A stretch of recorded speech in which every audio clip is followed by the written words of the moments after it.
What's up, everybody? It's me, Johnny, and with me, I've got DJD. Howdy. And I sound different. Why do I Yeah, sound he's on the different? side of the road. He's waiting for a tow truck. Do I sound like I'm on the side of the road waiting for a tow No. truck? Is that? So I am currently not using a fancy microphone or any of those things. I am just using the built-in microphone on my Bluetooth headphones because, guys, I'm going to be honest with you. I'm going to be upfront. D, what episode is this? We're on like season 8. Is it season 9? Season 8, I think it's like season 9, sorry. Season 9, episode like 5, maybe? I don't Is know, it something 5? like that. Yeah. I'm looking at the numbers here, and we've done 9 seasons, and we've made $0 on this podcast. I mean, we'll see For how full long that lasts, but yeah. For full transparency to those listening. Well, we haven't. I don't even know how podcasters make money. To be honest with you, I don't really know. Do you know, D? I mean, I would imagine ads, but we're looking into that.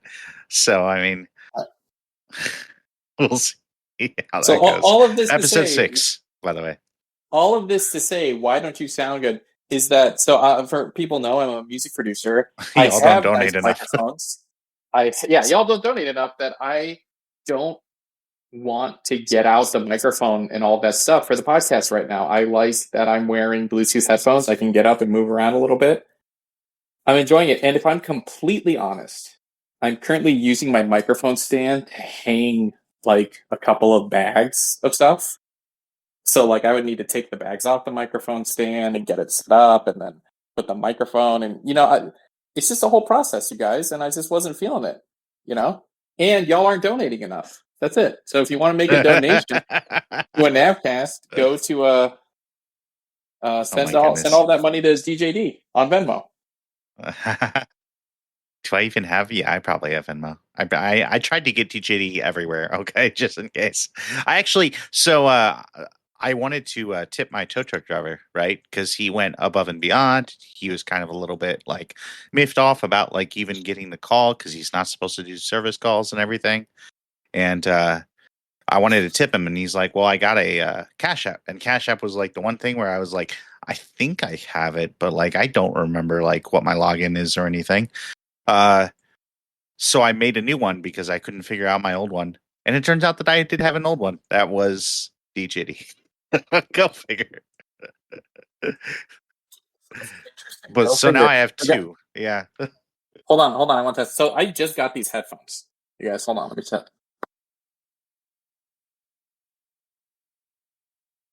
Okay, cool. So I have a button on here, or there are 4 buttons on these headphones. I'm using the Audio-Technica M50X BT2, which is the M50X's Bluetooth version, right? And I was using the M50X's for mixing, and I used the M50X. I had like a headset version with a microphone attached to it that I was using for a while, but I have to have a whole extra thing for that, so I've been putting it away, right? Anyway, there's a volume up button, a volume down button, I don't know, an action button of some kind. There are 2 action buttons, and I wasn't sure what they do. One of them actually mutes my microphone. That's kind of nice. But It doesn't mute it in Discord. I thought it would like mute on Discord, but it doesn't. It just mutes the microphone on the headphones themselves. Oh, I mean, I saw your icon mute. Wait, hold on. Do you see my icon? Wait, right now. I'm going to do it again. It's the visual bit of the podcast, you guys. You had to be here to get it. Is my icon mute? Oh, no. Never mind. I guess maybe I didn't. I don't know. No, I think I'm really you did. confused. I actually pushed the mute button that time. Oh, okay. I gotcha. To test it. But then this middle button... Great podcast material. This middle button doesn't seem to... Hey, guys, we're tech reviewers now. This middle button doesn't seem to do anything. I'm pushing it. Nothing's happening. Probably you guys can even hear me pushing it. Oh, we can really, actually, yeah. It's like quiet, yeah. And then there's this other button that this definitely mutes. See, hold on. There we go. See, I was muted there. I was talking. I was sharing my opinions on things. As one does. Yeah. So what do you say when you want to test a microphone?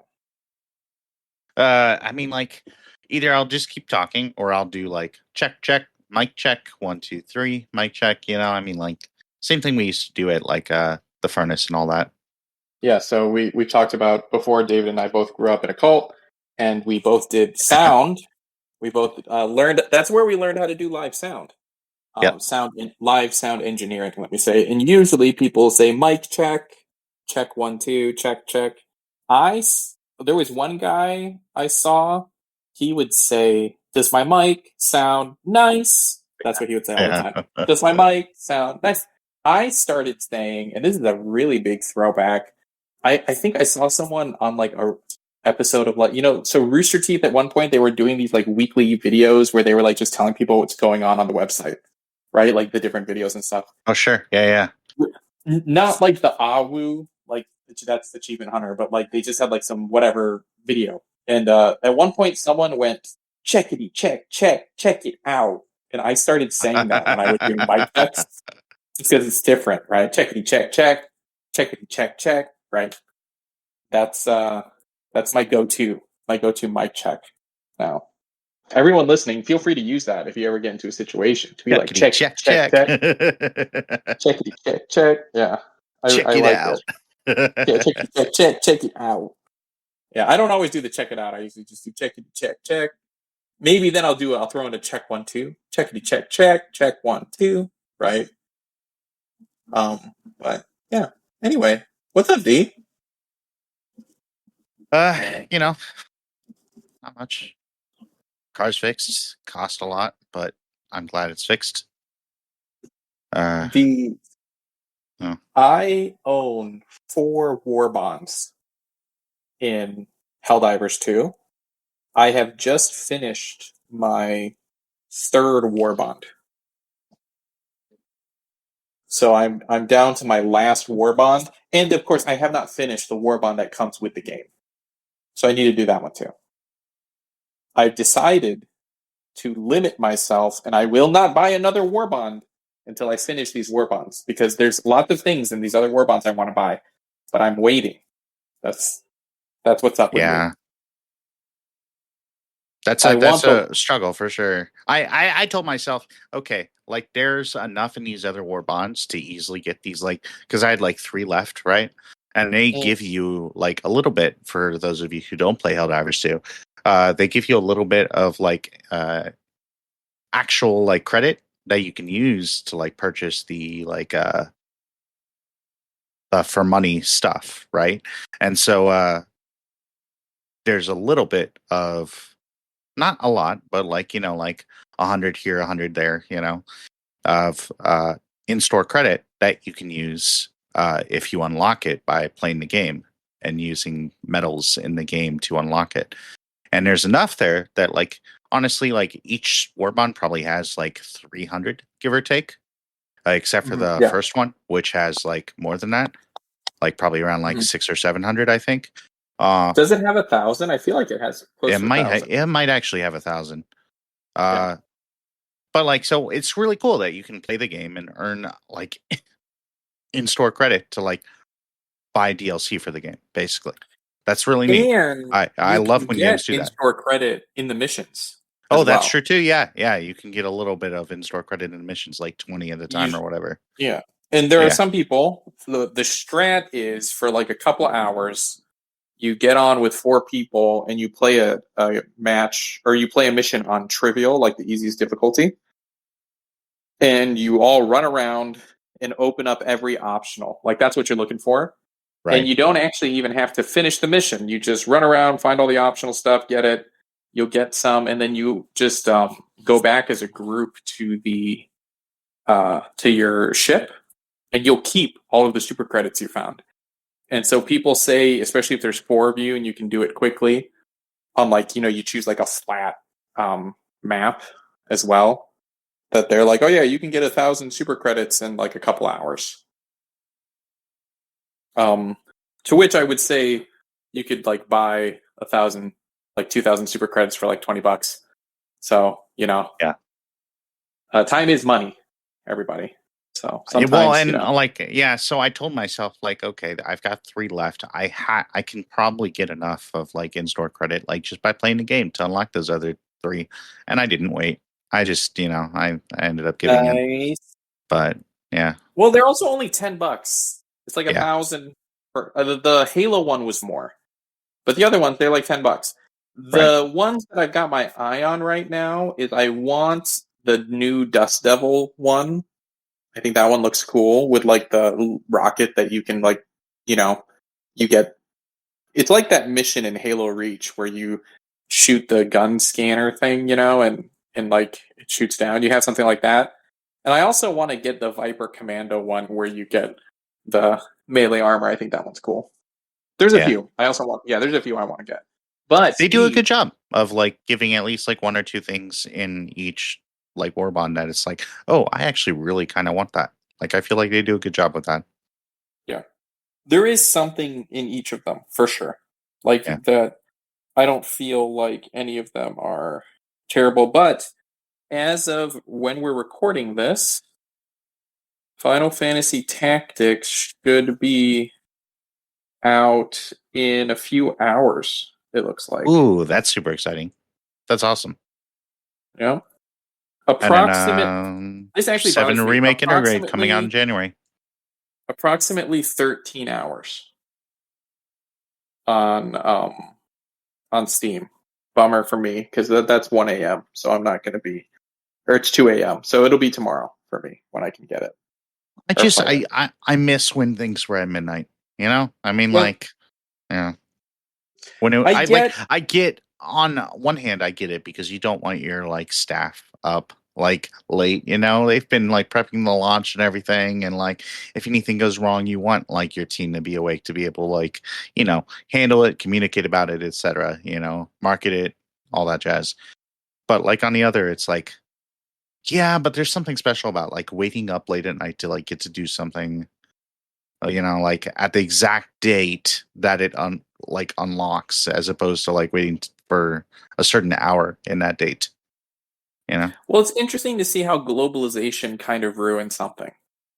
Sure. Right. Yeah. No, I would agree. When we were kids, you go to when we were younger, you go to GameStop and you wait in line, and you at midnight. So like the GameStop employees are up too.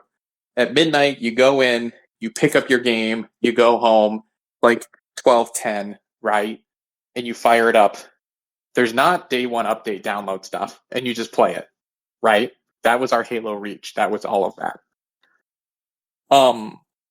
But then, with digital games, it's funny because like I only play digital games, but it's like, oh, if you change your region to New Zealand, you can play the games a day early, right? Is the idea. Right. Because if it's September 30th, it hits New Zealand early. And so people apparently were doing that back then. And so they're like, no, okay, so it releases midnight New York, right? Okay, so it's still midnight for American gamers, but then like everyone else is like the next day. Okay, sure. But then now it's just like there's like a non-standard to it, right? It's just kind of when do their servers go down, right? When do they decide to do it? Which I kind of get because it's a way to stand out, I guess. But on the other hand, it sucks because it's like, man, it's September 30th. Everything says September 30th, but for me in Japan, really, it's October 1st. Which I know it's not September 30th for you guys yet. But sure. Yeah. But yeah, sad. So I'm waiting. I had an album drop, Final Fantasy Tactics Lo-Fi Cathedral, to celebrate Final Fantasy Tactics coming out. Everyone, go check it out. It should be easy to find. Final Fantasy Tactics Lo-Fi Cathedral. I have been listening to the music. I really cannot wait to get my hands on this game. And again, for those listening, we had a whole impassioned discussion about how I really wanted to play this game, and I couldn't on my Steam Deck. And it's literally going to be out in like 12 hours. It's going to be my first break from Helldivers since Helldivers 2 came out, D. I'm excited for you. I'm sure. That's awesome. Yeah. I'm sure my family I will will probably be happy. actually purchase it and get it too. I mean, I'll probably play it at some point, especially after playing E33 and like enjoying that so much. My question would be, because it looks like they did a lot of quality of life stuff. You can skip in battles now, like skip to your turn. They also added a difficulty setting, bro. There was no difficulty setting on the original, and that was pretty brutal. Man, it was just hard. Some of the battles were just hard.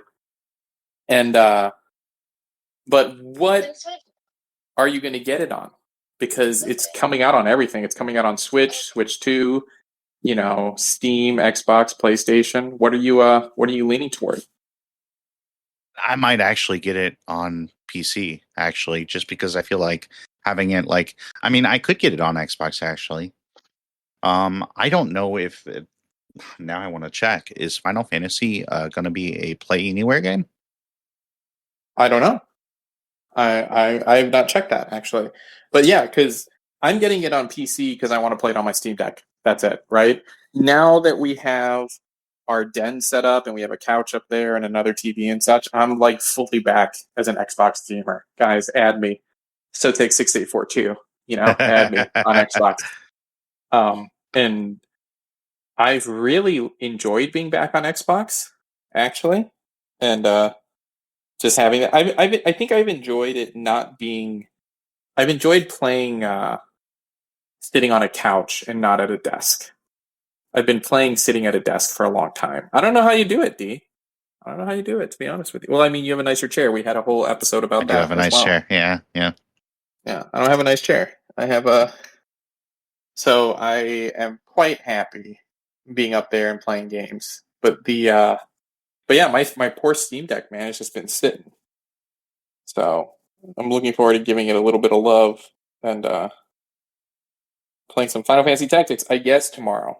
I guess, Okay, sadly. so it is not Play Anywhere, unfortunately, but the Final Fantasy Pixel Remaster is, which is really interesting. Ooh. And I do wonder when 7 Remake comes out, if that will be or not. I'm very curious about that. The Pixel remakes are pretty good. I have the 6, Final Fantasy 6 is the Pixel remake. I enjoy it. Man, you know what? Check this out. There are modes on there to turn down the amount of like random combat encounters and to turn up how much experience you get per encounter and how much loot you get per encounter. Which people are like, no, you can't do that. No, you can. It's awesome. You know how nice it is when you need to grind some levels that you can turn up the amount of XP you get and the amount of money you get and just walk around and get more money and XP from the same fight. It's awesome, dude. Like, I appreciate some quality of life stuff like that they've added into these games. Yeah, I think also Final Fantasy Tactics, I think, was remade from the ground up because they lost the files or something. Nice. So it's technically like an actual remake. Not just a remaster. But yeah, even though like the old version is pretty faithful to like the old graphics version is pretty faithful to like the original. Yeah. It's interesting because Final Fantasy Tactics came out on the PlayStation back in the day. And I played it on the PS2 and I played the PS1 game, right? I talked about that. I also have it on my iPhone and on my iPad, though I don't play it much. The touch controls aren't terrible. I just don't love it, right? But I realized something, D. I forgot about a whole era of Final Fantasy Tactics that I played, which was they remade the game again, or like re-released it, calling it War of the Lions, for the PSP. Oh, yeah, sure. And I was a proud owner of a PSP. And yeah, what a great device. I literally just read something about that. I mean, like, I don't know, like the PSP was a really cool idea that I think just was before its time a little bit, Oh, totally. Like, I mean, totally. Yeah. I used the internet on the PSP. I put music. I would plug my PSP into my computer, and it was a time where I actually didn't have an iPod anymore. Like, I think I broke an iPod and I was in between. So I listened to music on the PSP. I played games. They sold movies that you could get on like the UMDs, those like discs that you would put into the PSP. And I bought a handful of movies that I would watch on the PSP. Like, I use that thing for everything. But then it's kind of weird because I saw this person talk about how basically the PSP and the PS Vita were the ultimate handheld devices because they were actually pocketable, right? Oh, sure. Like, you can't put, like, yeah, the Steam Deck, sure, it's mobile, but his argument was not really, because you have to have a case, you have to carry it with you, you can't put it in your pocket. Like, those devices were actually mobile, like, kind of a deal. But then I kind of realized that, like, my iPhone 16, I don't even have the Max, I just have the normal one, probably is a similar screen size to the PSP.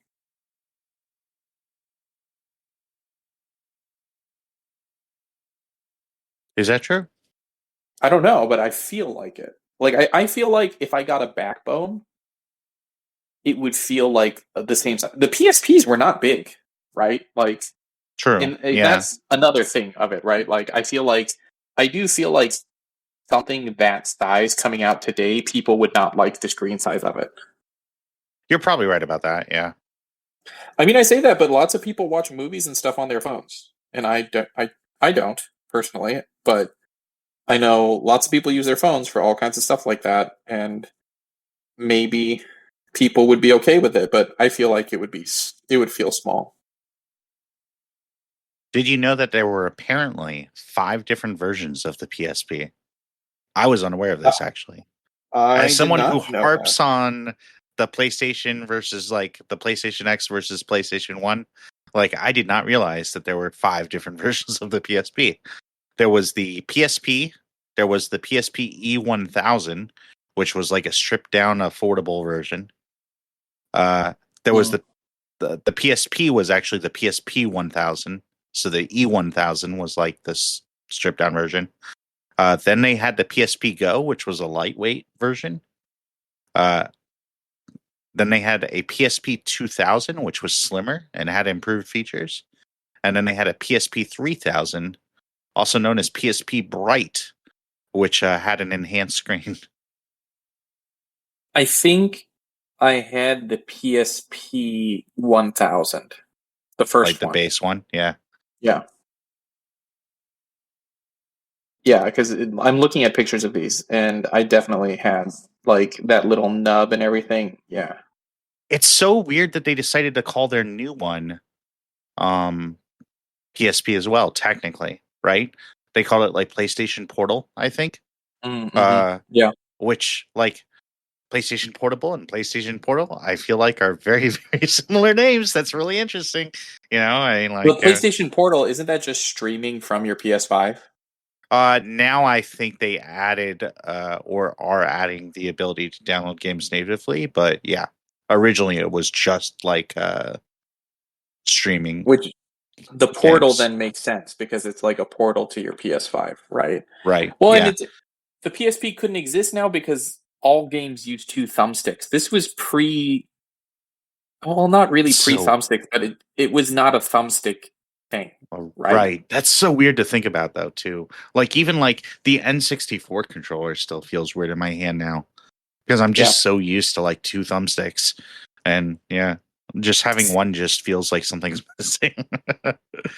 But I get the idea of, like, I mean, I guess the difference of this one device did so much, right? I used it for so much. I looked at photos on it, I did internet on it, I listened to music. But I guess the thing is that device is just my phone now, right? Sure. And the Yeah. difference Yeah. is that I don't play games on my phone. But if I played games on my phone, maybe I'd feel differently about it. But I don't know. Do you have a backbone? I did. I don't know what happened to it. I think I must have lost it or forgotten it somewhere. And what do you think? What do you think about it? Because it's funny. I'm a person who has a Steam Deck, but the backbone still, it's an interesting thing. I liked it. I think the only problem that the backbone that had that I think like the like that other like phone compatible like controllers essentially slash holders like Mm-hmm. do better is that the backbone didn't collapse.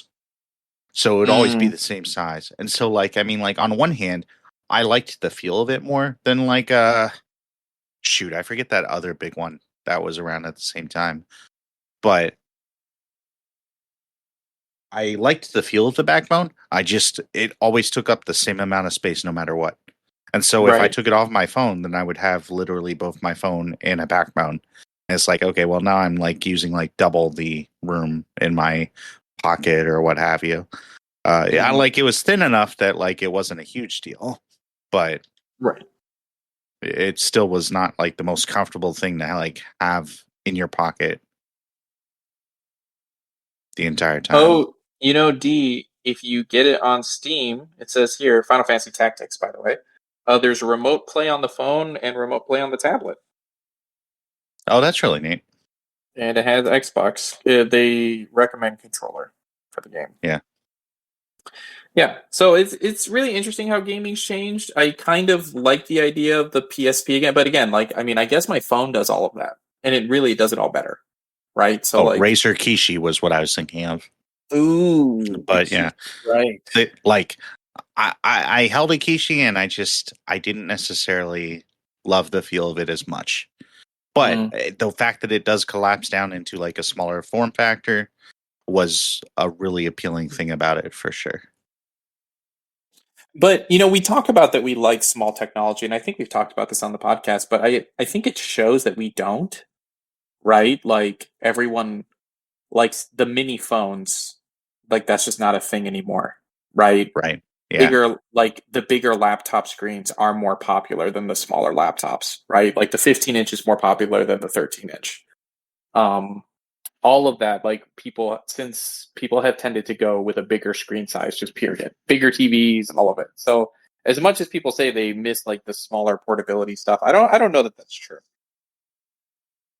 Yeah, I'm not necessarily fully believing that either.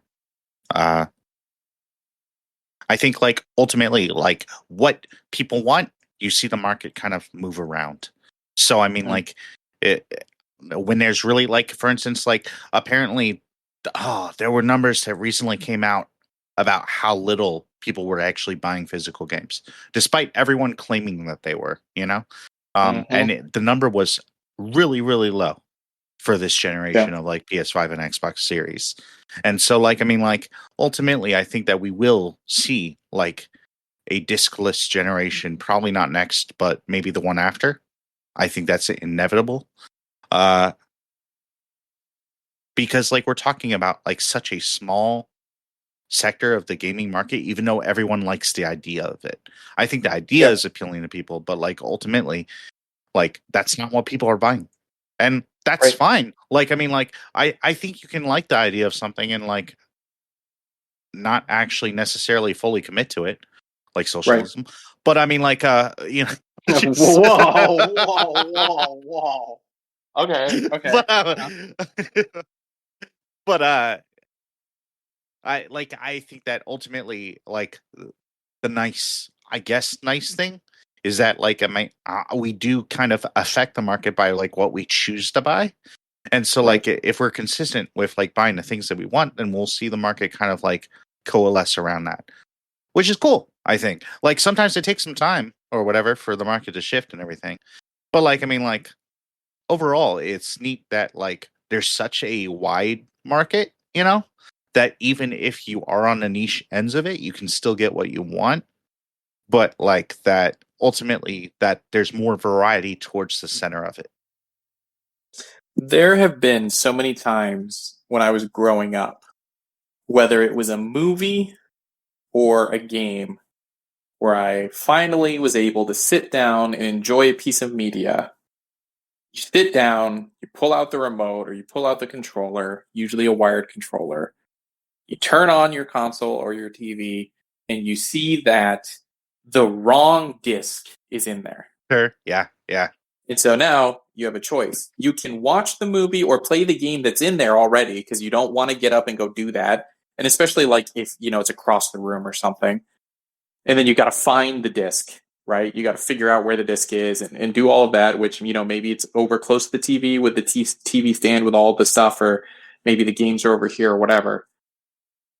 Or you can play a game you don't want to play, right? Or watch a movie you don't really want to watch. Or it's like, oh, well, like I was going to watch Rush Hour 2, but I guess I'll watch, Lilo and Stitch, right? For example. Or, oh, well, like I really want to play Spyro, but I turned on the PlayStation and, Army Men is in there. So I guess I'll just play Army Men because I don't want to get up and change it, right? The ability to have choice, and it's funny, this sounds so weird in the Netflix era and everything, but the ability to have choice without getting up and changing it was huge when it first happened, right? Yeah. Of like, oh, well, like, these are the games I already have installed. I can play any of these games or play my disc, right? And also, back then, the games were actually more on the disc, right? Like, that really was the game. But since I moved to Japan, so like 11 years ago, I've been discless for 11 years. I've not owned a game on disc. Like, full stop. When I moved here, I brought all of my discs to a GameStop in Chicago and sold them. That's it.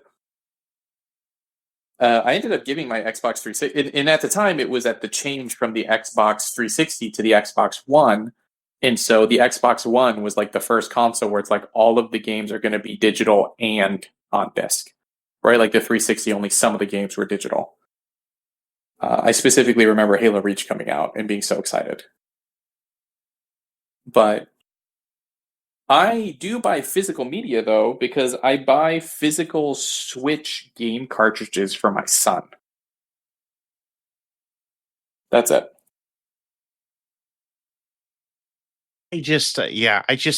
I'm so happy that we're in a digital age. Like, I mean, like, you and I both were kind of excited when they started doing this for Xbox 360, where it's like, oh, you don't need a disc. Like, this is really cool, I mean, like, you can change games without, like, needing to, like, get up and, like, put a new disc in there and take out the old disc and put it away in its case or, like, in your, like, like, old Your black, binder. like, Case Logic binder.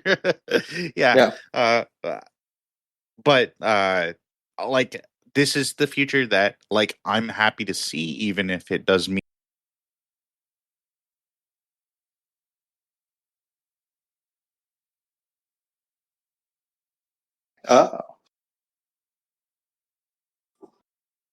You there, D? Hmm. Hello?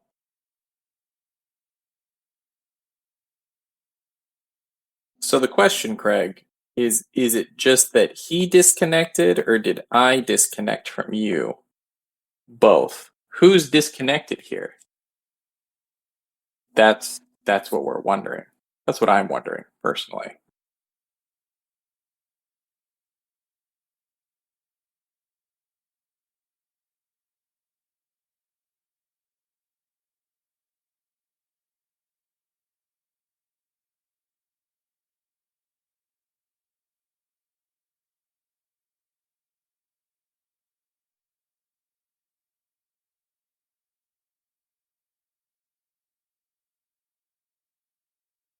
The question is David going to edit this or is he going to leave it in?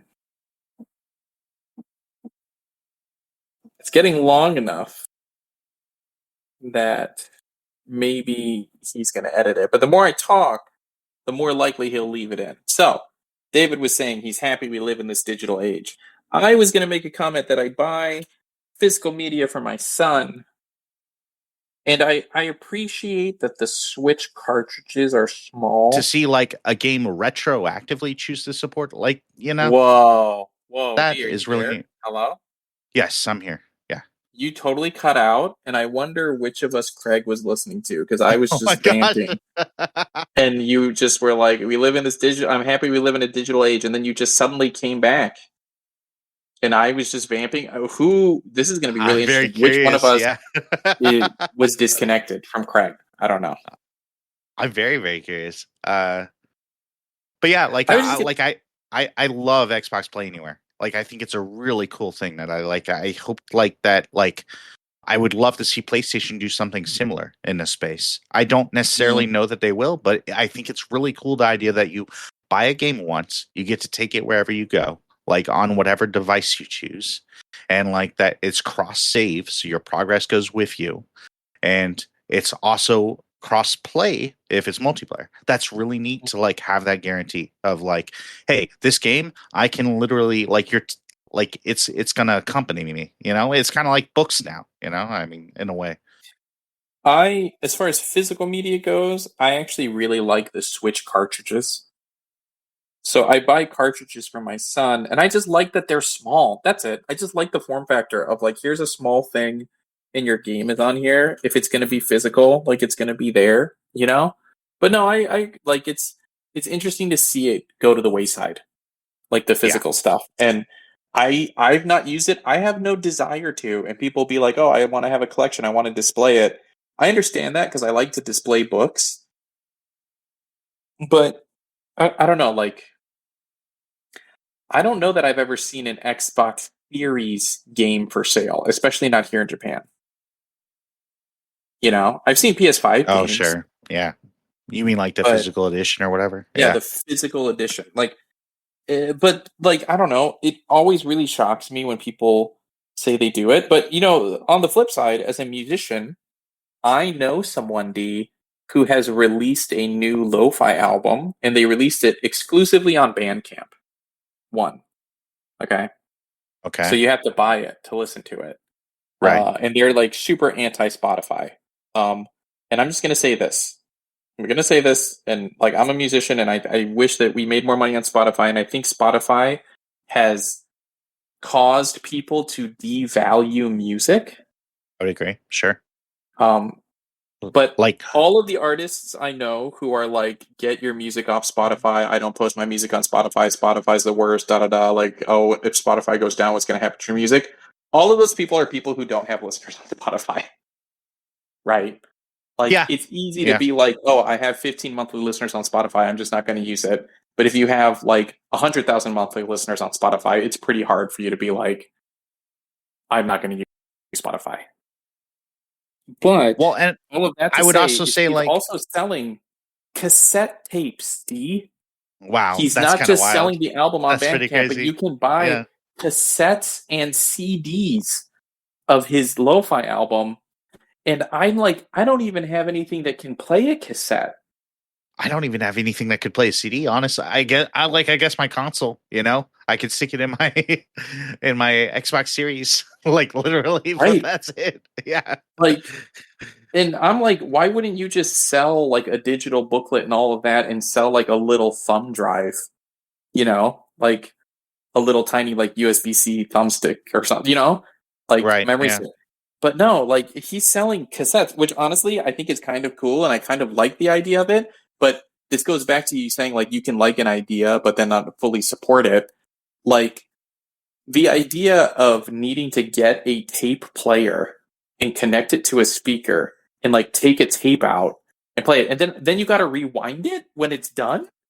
Yeah. Like, why would anyone do that?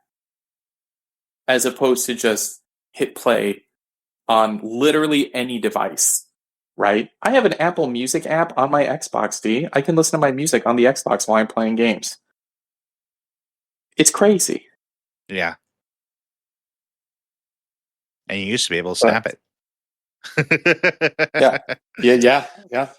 I actually miss that a lot, by the way. Apparently, when you open a music app and you play games like on the Xbox proper, on the Xbox Series, like it can do that, and it just plays in the menu. Like, so, like, you can like change it like in the menu options and stuff, like volume wise and stuff, which is really neat. That like both those can run at the same time. I should try it. I've not tried it yet. I've played it, like, I just had Apple Music open and listened to music. Yeah. I've not played it while playing the game. But I started doing that because of my Steam Deck. Because on my Steam Deck, the Steam Deck can be like a Bluetooth speaker for your phone. So you can just sync up your phone and just hit play on your phone, and now your music's playing from your phone to your Steam Deck. So if you have headphones in or something, you can just do that. Super cool. But yeah, why? So all of that to say, like, because I know like records are coming back and are popular, but I am really not surprised to hear that people don't actually buy physical games. Right. Well, and also like I wonder like are records coming back? Like I know they sell somewhat, but also I feel like those stores close down like pretty frequently too. Like I mean like Right.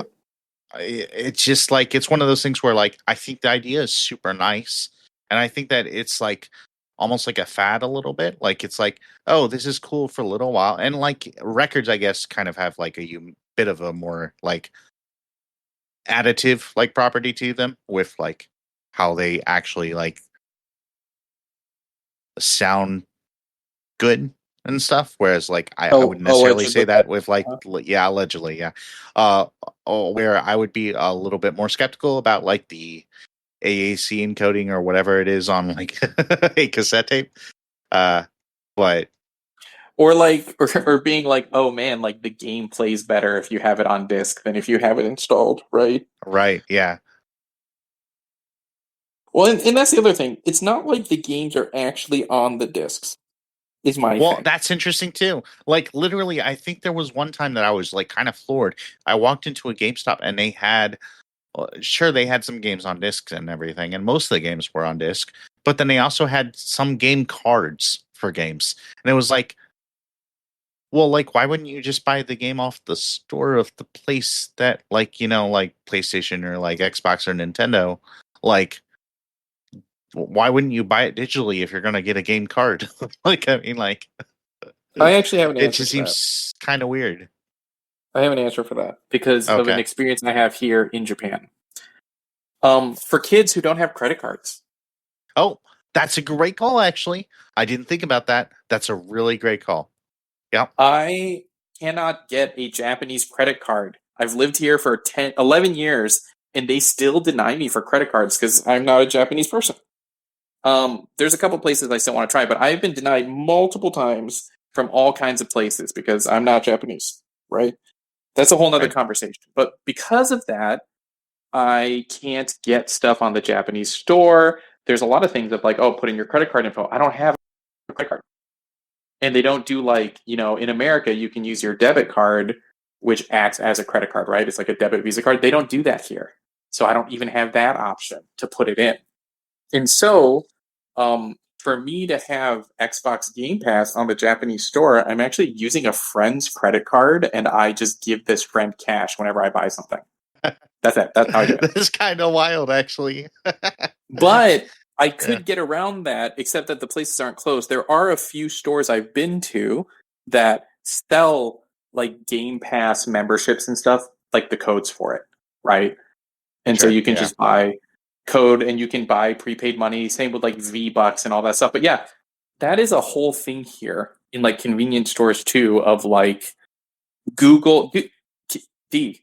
You can buy a Disney Plus membership like that here in Japan at a convenience store. They sell like a year's worth of Disney Plus, and you can buy a code for it. Well, and I have seen like those kind of things become more popular too, which is like kind of wild to me too. But yeah, I didn't even think about like the whole aspect of like, yeah, Cash, you could just like pay cash or like, like if you didn't want to put your card online for whatever reason, like, I mean, yeah.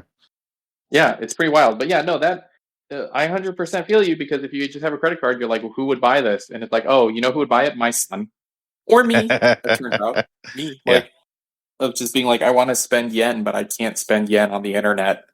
Man, Amazon in Japan, here's another wild one, does cash on delivery for stuff.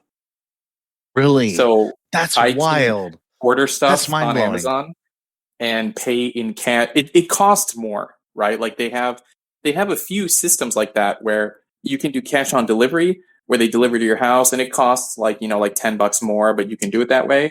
And then like the driver just freaking is loaded up with money, right? And like they give you change and everything. You don't have to have exact change. Or a lot of people will have it delivered to the closest convenience store to your house. And then you can go to the convenience store and pick it up and pay in cash. It's also an option. Uh, yeah, all those kinds of things for people who apparently don't want to use their credit card for stuff or they can't get it.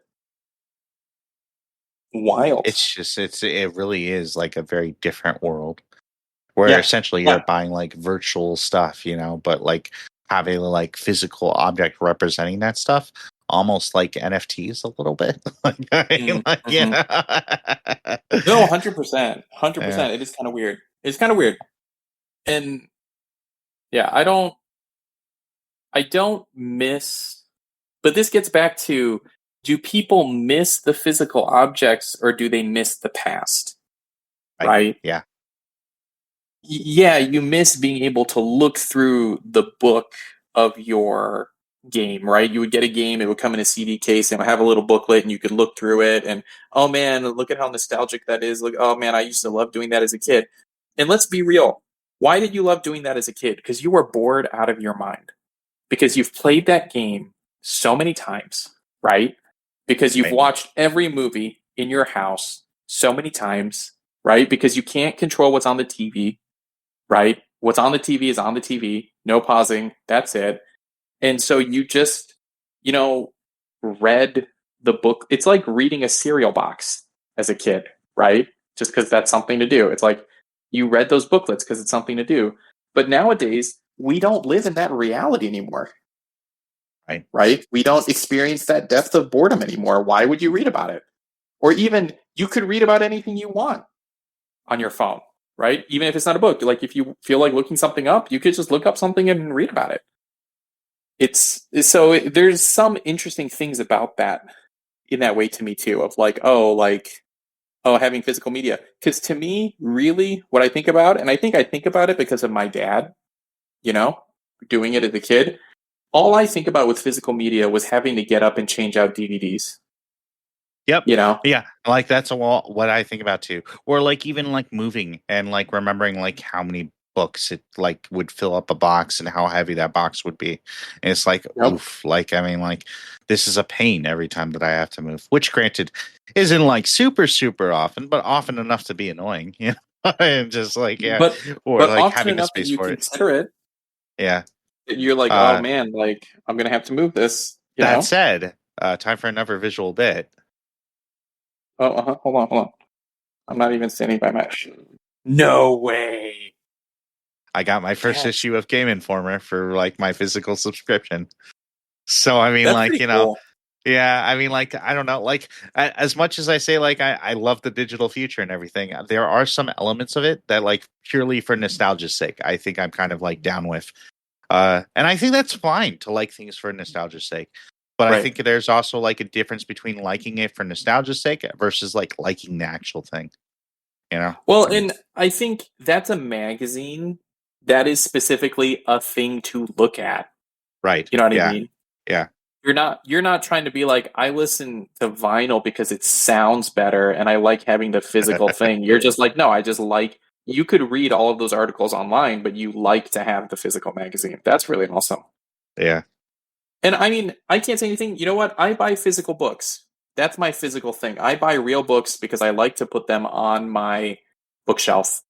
And let me tell you, when we moved into this house, that was brutal. It's exactly what you described. All of those books, all those boxes, that was the hardest part of moving in here. Oh, look at how beautiful that is. But, and I even buy the books digitally. I even buy the books digitally. So the books that I own physically are books that I've bought twice. Ooh. Looks cool. Phantom Blade Zero. They're books that I bought twice, right? But I just like to have it. And especially, I host a lot of people. It's a conversation starter in the house for people to look at it and see it. Sometimes having a physical thing is nice. But I think it's great for aesthetics too. Like, I mean, I like, but also I wouldn't use it. So like for me, I could have video games in cases or whatever. Sure. But like I would never open them because I would just buy the game digitally so that I didn't have to, because guess what? Exactly. That's not better. Like it's cool to have something physical representing like what you're passionate about or what you're interested in and all of that. But like when it comes to the actual use case of it, it's just not as efficient as it is to just like, oh, hey, I'll go to my games and apps tab. Boom. There we go. Let's play. Right. I mean, what about computer games? What about PC games? Was it like they don't sell physical copies of that because like who wants not anymore at all? Yeah, it's crazy. Yeah.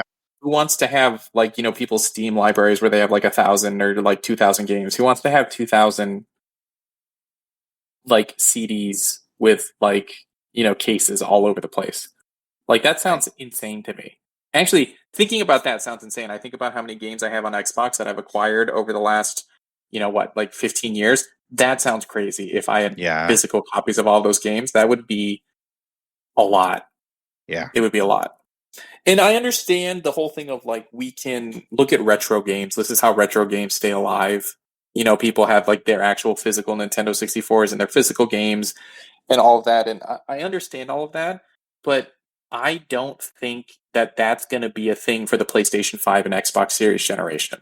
Right? Yeah. 20 years from now, we're not going to have that. People aren't going to be like, oh man, like da-da-da. Like, because that's just how technology has changed. Part of that too is that it's outpacing the physical media in terms of like what the physical media can even hold. Right. So, I mean, like, and then also the way that like the industry has shifted to like shipping things faster as opposed to like making sure that they're done first. So, I mean, like, like what if you had Cyberpunk, 2077? Yeah. 2077. Whatever year that was. Look, all the years just say Cyberpunk for me just lately. Cyberpunk, but like, what if you had Cyberpunk on disc and you didn't have internet access? Sure, you could play it, but wouldn't it be in like a terribly broken state for like 360 and PlayStation 4? Like, I mean, like, geez, like to never be able to like get that fixed unless you buy it again would be insane. Like, I mean, like, there's just like, and that's not like necessarily people's fault for not buying discs. It's just like also developers and publishers have moved past that as well. And like you can't stop change. You can either adapt to change or you can complain about it. But like you can't stop it. Or even Final Fantasy Tactics Ivalice, the physical games, I don't think they're releasing that many physical games. I think not at all for Xbox, actually. I think just PlayStation. But they had a collector's edition that you could buy for like $200 that came with all of this stuff.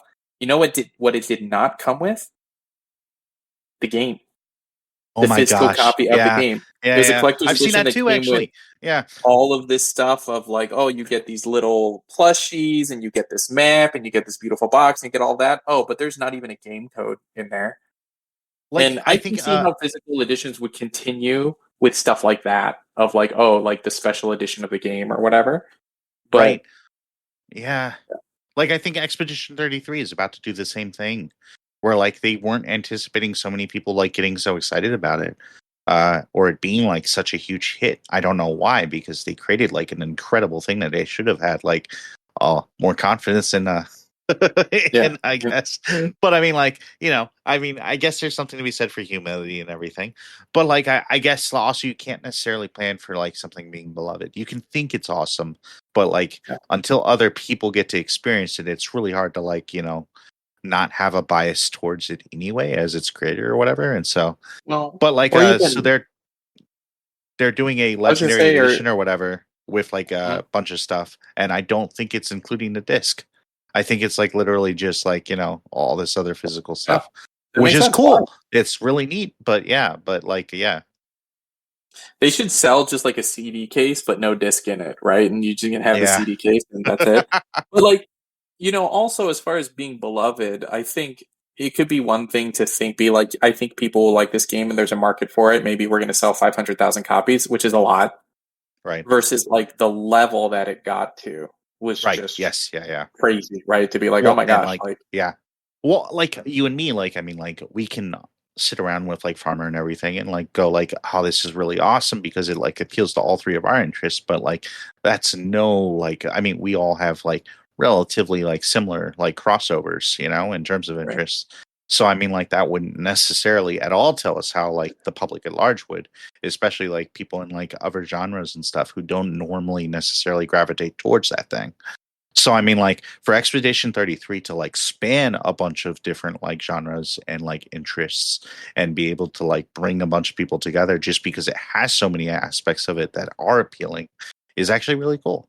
I'm all for that, but like that's also unpredictable, in terms of that. Like, I mean, like there's no way that like I would have predicted that like my game of the year this year would probably be a like, a French game like with like French music that was turn based. I was just gonna say turn based. Like, yeah, you're not. I like turn based, but like I'm not so into it. But like I wouldn't peg you for being super into. You know what I mean? Like for game of the year. Like, I would say that most games that I like that are turn based, I like in spite of them being turn based, as opposed to like actually liking the turn based mechanics. Yeah. It's funny because I found this year that remembering that I like turn based, remembering that I liked it because I felt like like it's like, oh man, I used to love this, and then I discovered Halo, right? And then I discovered non-turn based games, and I was like, wow, these are great. And like going back to it and being like, oh man, I actually do like these. But do you have any closing comments you want to say before we wrap up? We went a little bit long, but we also are going to have this gap where who is Craig? We don't know if Craig isn't listening to either of us, right? Like we're both just not there. That would be awesome. Or one any of closing us thoughts just or comments? going off on a rant or whatever. I mean, we don't have time for what I wanted to get into, so I'll save it. Plus, I want Farmer here when I get into it, so it's fine. Okay. I am. Please go listen to my new album, you guys, because Taylor Swift's new album comes out on Friday, and then it's over. And my all the hype is gone. Play Final Fantasy Tactics, and make sure to load into Helldivers 2 and fight for democracy, everybody. Oh, and play Hogwarts Legacy on Play Anywhere. Oh, is it on Play Anywhere? It just got added, yeah. Also, it's on sale on Steam. Steam's having their autumn sale. There's a ton of really good sales going on. Oh, I should look at all Steam over the place. Sales. I mean, I shouldn't, but I should. You shouldn't. You shouldn't. But definitely check it out. Anyway, we will make sure you guys like and do all this stuff, and we will see you in the next one. Bye.